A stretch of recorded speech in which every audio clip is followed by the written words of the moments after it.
Vamos a ver ahora el punto 3 del tema 4, relaciones entre clases, ¿vale? Ya hemos visto qué es una clase, hemos visto cómo se definen las clases, hemos visto conceptos como atributos, como lo que son métodos, el concepto de visibilidad, hemos visto pues dos atributos y métodos especiales que los hemos llamado estáticos en el punto 2, y ahora pues vamos a ver cómo se van a relacionar las clases, ya que una clase puede usar otra clase, y voy más allá, ¿vale? Como decían los hermanos Hernández y Fernández, ¿no? Yo diría aún más, ¿vale? Un programa consiste en métodos que invocan a otros métodos, ¿vale? De otras clases. Eso es un programa orientado a objetos. Un programa orientado a objetos consiste en métodos de una clase que llaman a métodos de otras clases, ¿vale? De manera que podemos seguir el hilo en una estructura de llamada un tanto en forma de árbol, ¿vale? Bien, pues vamos a ver cómo se relacionan las clases, cómo podemos, qué tipos de relaciones existen, cómo las podemos utilizar dentro de nuestras clases de orientación a objetos.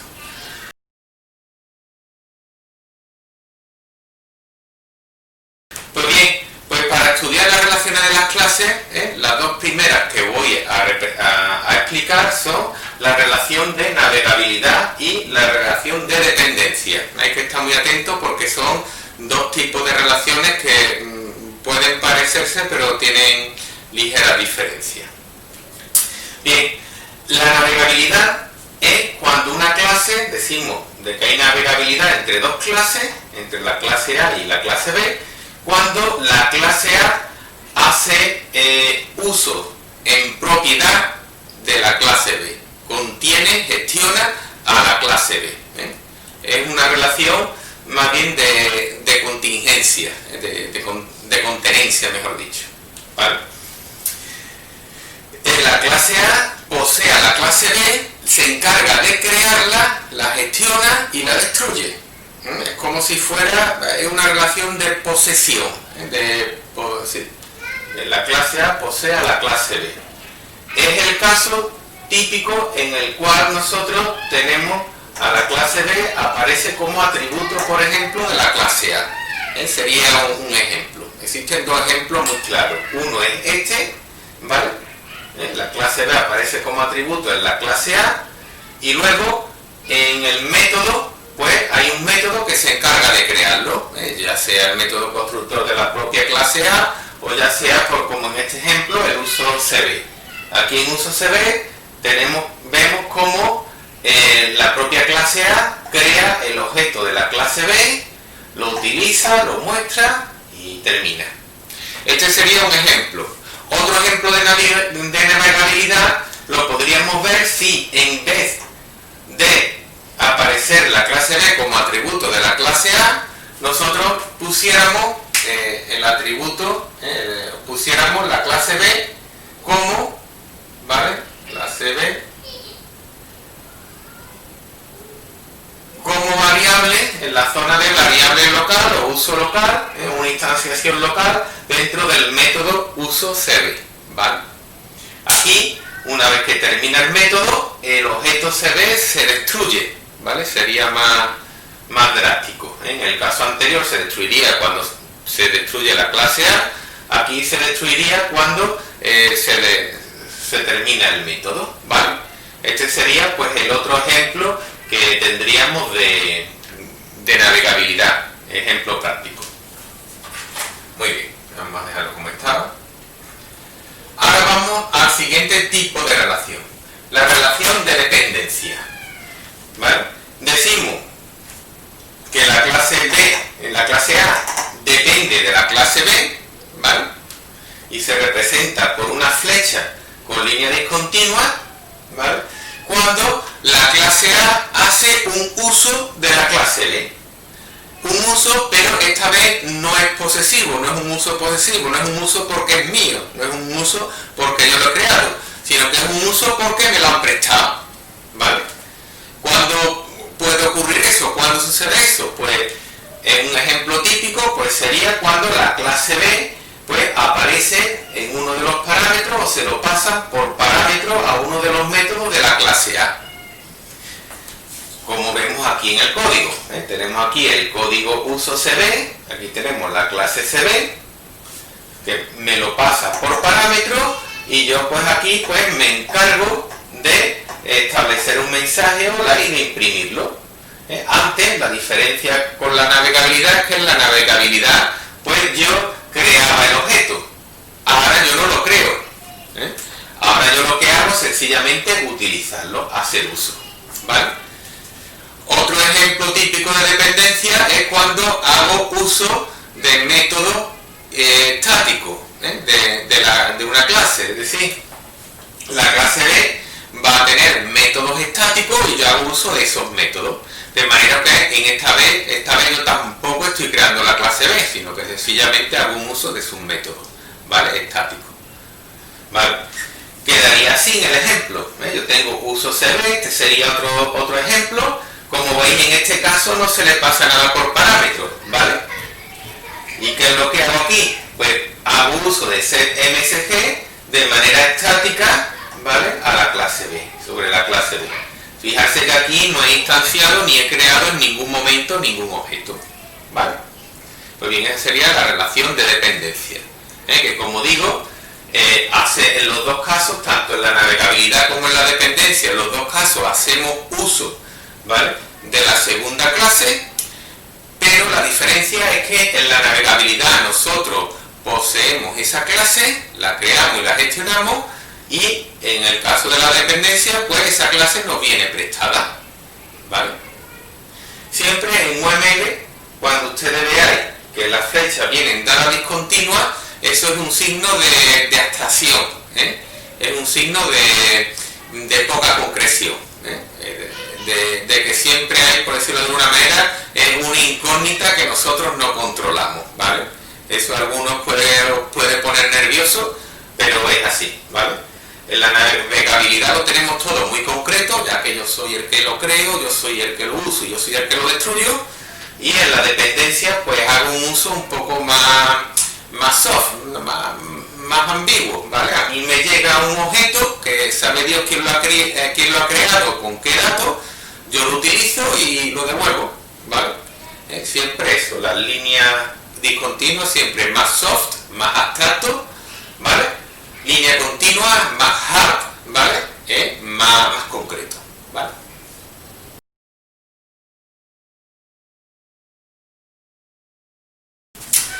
Bien, el siguiente tipo que vamos a ver de relación entre clases es la asociación.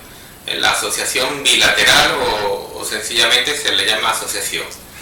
Una asociación es una relación entre dos clases de igual a igual, de manera que una clase, pues la clase A va a poseer a la clase B y la clase B posee a la clase A. Cada uno pues utiliza la otra, ¿vale?, dentro de su código. Por ejemplo, vamos a suponer la clase A, como vemos aquí, pues va a tener un atributo de la clase B, también puede aparecer como un objeto instanciado en uno de los métodos. Por motivo de claridad lo voy a poner el ejemplo con atributo. La clase A tiene un atributo que va a ser la clase B, se ve que es de la clase B, y aquí tenemos la clase B, pues tiene un atributo que es clase A, un objeto CA de la clase A. ¿Cómo va a ser? Y cada uno va a tener, la clase A va a tener el uso de B y la clase B uso de A. ¿Cómo lo van a usar en el código? Pues de manera igual a igual, es decir, uso B, pues por ejemplo, va a crear un objeto de la clase B y ahora va a hacer uso del método conduce, cb.conduce Mercedes. En el caso de la clase B, el uso A, pues va a crear un objeto de la clase A, y va a usar el método sea conductor, que es Juan, ¿vale? Se supone que la clase A, pues, representa a un conductor de una empresa y la clase B, pues, a los vehículos que conducen, ¿vale? Bien, en la asociación existe también el concepto de cardinalidad. La cardinalidad sucede cuando una clase está relacionada, está asociada con otra, pero en vez de estar asociada a un único objeto, está asociada a múltiples objetos, a varios objetos. Puede estar asociada a varios objetos. Cuando eso ocurre, se les pone esa cardinalidad encima de el extremo, ¿vale?, de la clase pues, que corresponda. Por ejemplo, vamos a suponer que nosotros tenemos la clase departamento y vamos a tener la clase empleado. De manera que en un departamento pues nos encontramos a muchos empleados y cada empleado en nuestra empresa solamente puede pertenecer a un departamento. Eso se expresaría de esta forma. Le ponemos la línea de la asociación, indicamos que en un departamento hay como mínimo un empleado, 2 puntos y como máximo muchos empleados. El mucho se representa por un asterisco, ¿vale? El 1 también pues lo podemos quitar, Si nos da igual el número mínimo o la cantidad mínima, pues podemos quitarlo, ¿vale? Y solo aparecería el asterisco. Y un empleado, pues con este 1 lo que queremos representar es que pertenece por fuerza, un empleado tiene que tener por fuerza asociada a un departamento, ¿vale? ¿Cómo sería la implementación de este tipo de relación, de 1 a mucho? Pues bien, pues esto se representarían por array. Aquí tenemos que en departamento tenemos un atributo personal y personal es de tipo array de empleado. Sería un array de empleado, un array de este objeto, del objeto que tiene el asterisco, la estrella, ¿vale? Y aquí empleado pues tiene que tener un atributo para que esté completa esta asociatividad, ¿vale? El empleado tiene que tener un atributo que va a ser el departamento al que él pertenece, ¿vale? Tiene que tener por fuerza pues este atributo, si no, no habría asociación, porque aunque a este le corresponde mucho, siempre la asociación desde el punto de vista del código tiene que ser de igual a igual, bidireccional, en un sentido y en otro, ¿vale? Aquí en este caso, pues el empleado, la lógica que tiene es que el empleado pues necesita saber pues los datos de su departamento, que están todos encapsulados dentro de esta clase, ¿vale? Sería este tipo de representaciones, la asociación se suele utilizar sobre todo para aplicaciones de gestión de empresas o de gestión de base de datos, ¿vale? Cuando nosotros queremos pues, hacer una aplicación que funcione de manera parecida a una base de datos, ¿vale?, con objetos, pues solemos recurrir mucho a este tipo de relación entre las clases, ¿vale?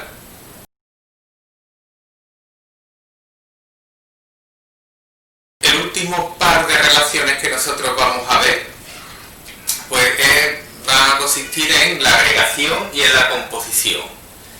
Bien, cuando decimos de que hay una relación de agregación entre 2 clases, pues hay una relación de agregación cuando una clase pues tiene varios objetos de otra clase.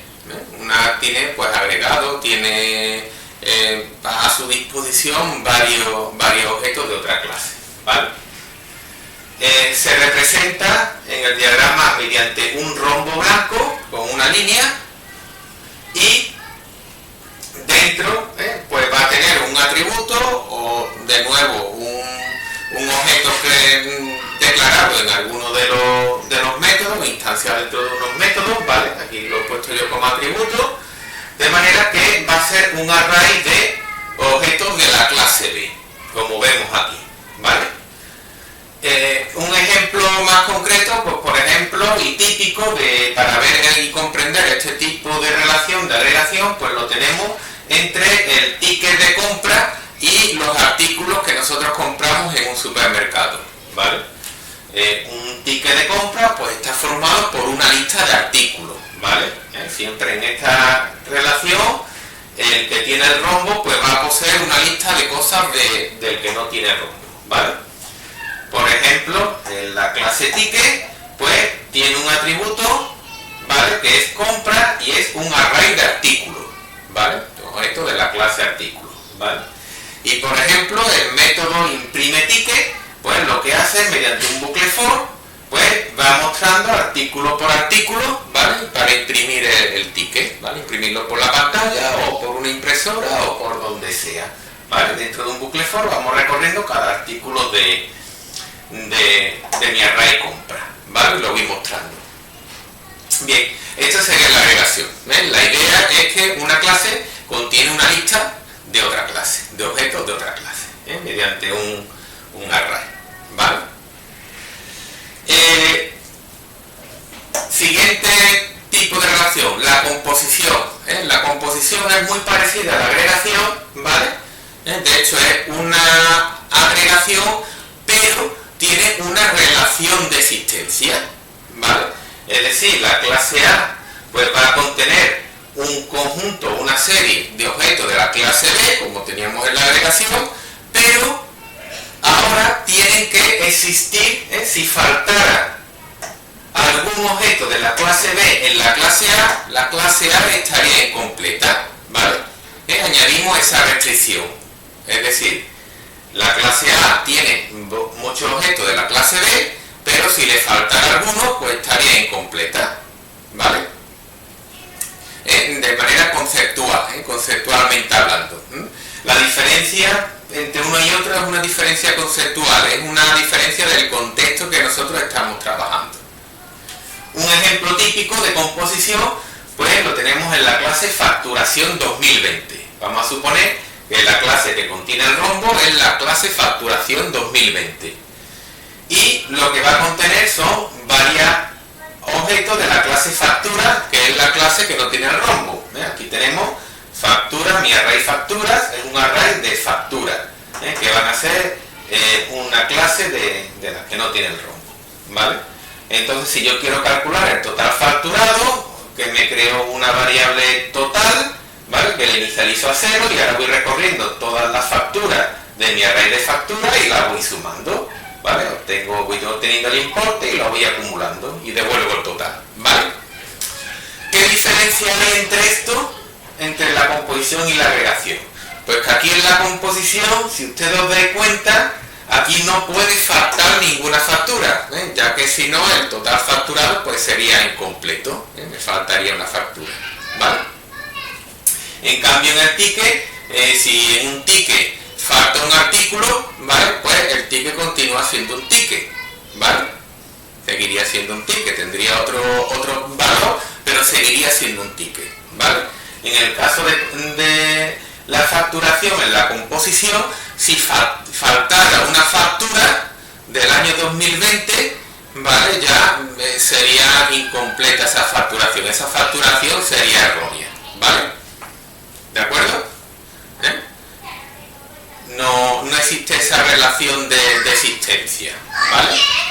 El ticket seguiría siendo un ticket si falta un artículo, no vamos a comprar todos los artículos de la tienda, seguiría siendo eso un ticket, pero en cambio en la factura no me puede faltar ninguna factura de ese año, ¿vale? La tenéis que ver desde ese punto de vista. Lo digo porque alguno puede decir, bueno, pero es que si falta un artículo el importe da lo mismo, ¿sí? Da distinto que diga, sí, da distinto, pero eso sigue siendo un ticket, ¿vale?